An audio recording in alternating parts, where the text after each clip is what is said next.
Welcome to my channel. Before starting the video, please go ahead and hit the subscribe button and give this video a like up. At Bad Blood 2024, it was Solo Sikoa, not Jacob Fatu, who was pinned by Roman Reigns. While briefly interacting with the OTC at the VIP Live event, the powerful Samoan werewolf made an intriguing comment. Since Roman Reigns and Jacob Fatu have both been on TV at the same time, their interactions have been somewhat limited. Jacob Fatu has been much more protected, despite the fact that Roman vs. Solo Sikoa seemed to be the destination for the last several months. Many believe that Roman vs. Jacob Fatu is the big money match. The Samoan werewolf revealed to the OTC during their Bad Blood 2024 bout that Roman Reigns' tribal chief was Solo Sikoa after a short discussion. Is there animosity between CM Punk and Drew McIntyre outside of the show? Wrestling Great believes so. Although the battle was won by Reigns, the conflict is still ongoing. In addition to The Rock's comeback, Survivor Series War Games seems to be hinting to a full-scale civil war.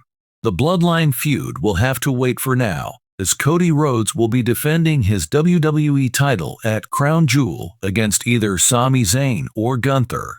One of the most exciting parts of Bad Blood 2024 was when two of the most powerful members of the NY family, Jacob Fatu, a former MLW World Heavyweight Champion and a formidable presence in independent wrestling, and Roman Reigns, the unrivaled W Universal Champion and Tribal Chief, had an unexpected encounter backstage.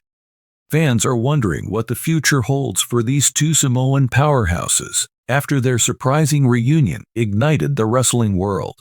Fans got a sneak peek at this unusual encounter filled with respect, tension, and maybe even a hint of what's to come, thanks to unique behind-the-scenes film.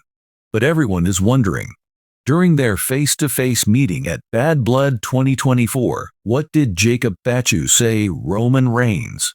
Let's dissect this watershed moment and see what it may mean for WWE's future and the Bloodline plot. Just seconds after his explosive battle at Bad Blood, cameras followed Roman Reigns as he made his way down the corridor, accompanied by Paul Heyman and Solo Sikoa. It was a classic WWE backstage vignette. Reigns, who has ruled as tribal chief with the arrogance and self-assurance that has come to characterize his tenure, came to a screeching halt. As the lens shifted, Jacob Fatu appeared. You could feel the tension building up. The family bond between the two was evident, even if they had never met in a WWE ring. Yokozuna, The Rock, and the USOs are just a few of the famous wrestlers who have come from the illustrious NY family, of which both men are members. On the other hand, Jacob Fatu has gone his own way, becoming a household name outside of WWE and establishing himself as a formidable opponent in independent wrestling, especially in MWL. It was obvious this was no typical backstage meeting the second their gazes met. Standing tall and determined, Roman, the ever-cool and collected tribal chief, locked eyes with Jacob Fatu, a man who represented a clear danger to his family's honor. Jacob, who is renowned for his forceful and uncompromising nature, refused to back down and locked eyes with Roman with the same level of intensity. You can see Paul Heyman's apparent anxiety when he grasps the significance of the situation in the video. Seated just behind Roman, Solo Sikoa seemed poised and prepared to intervene in the event of an altercation. But there was no mistaking that this was not going to escalate into a fight, at least not just now. The stakes were high: verbal communication, deference, and a message that Jacob Fatu wanted Roman Reigns to understand. Jacob Fatu broke the stillness to initiate the engagement. Fatu leaned in close and spoke in a low voice, his remarks barely audible on the cameras. Sources close to the situation and lip readers who analyzed the video claim that Fatu said, "It was a daring move on Fatu's part, quietly but surely undermining Roman's claim to the wrestling throne of the NY family." Since taking on the title of tribal chief, which has been handed down through the centuries, Roman has spent the last several years establishing his authority in WWE and beyond.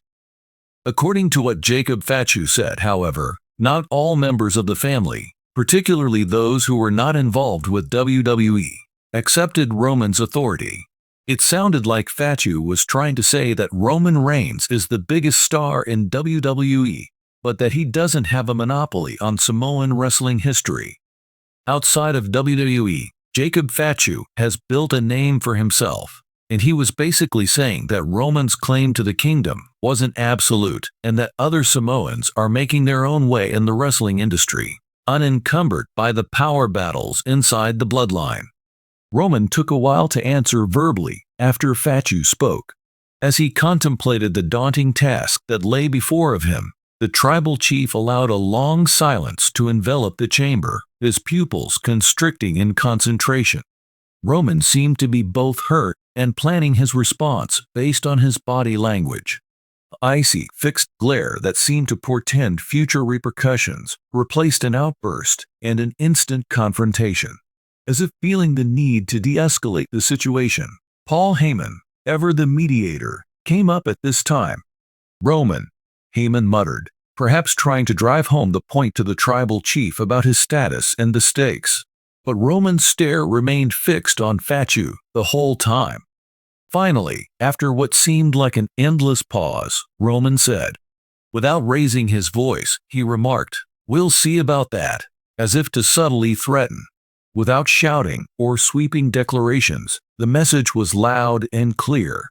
This was an experience Roman would never forget. Standing alone, unscathed, Jacob Fatu was left standing as Roman turned and strode away. A knowing grin crept across Fatu's face as she watched Roman go, as if he had said precisely what he came to say. She neither flinched nor followed. Fans and insiders alike have been speculating about this Roman Reigns and Jacob Fatu conversation non-stop. Could this be Jacob Fatu's springboard to a WWE career? Are we seeing the beginning of a confrontation between these two Samoan fighters? Could this have been an isolated incident, serving just to highlight how not everyone agrees with Roman's assertion of becoming tribal chief? The significance of Jacob Fatu's remarks lies in the fact that they allude to a broader storyline, suggesting that Roman Reigns' extended family may not fully support him, despite his success in WWE. When Fatu says that Roman doesn't represent all of us, it might mean that there are disagreements among family members on how to interpret the bloodline myth. Is it possible that Jacob Fatu represents a branch of the Samoan wrestling family that does not exist in the same reality as WWE? If this is the case, the bloodline plot may take an intriguing turn, with players from outside the organization joining the fray to undermine Roman's authority.